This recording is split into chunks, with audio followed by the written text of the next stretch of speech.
జీవితంలో ఆనందాన్ని పెంచటం, బాధల్ని తగ్గించటం అంకగణితాంది కాదు, వ్యాపారానిది కాదు, కేవలం ప్రేమ ఆట మాత్రమే.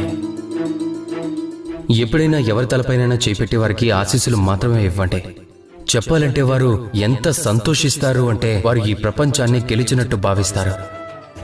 ఎప్పుడైనా ఎవరి నోటి నుంచైనా కఠినమైన మాటలు బయటకు వచ్చాయంటే చెప్పాలంటే అది వారిని ఎంత బాధ కలిగిస్తుంది అంటే వారు ఈ ప్రపంచంలో ఏమీ చేయలేరు. ఎప్పుడూ కూడా జీవితంలో ఈ సంబంధాలలో గణితాన్ని తీసుకురాకండి. ఎప్పటికీ కూడా హాని, లాభం, ఇక గుణగణాలు కూడా వద్దు.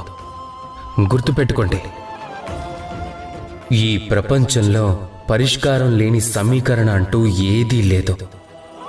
మరి ఆలస్యం దేనికి? మీరు దానిని వెతకండి. రాధాకృష్ణ.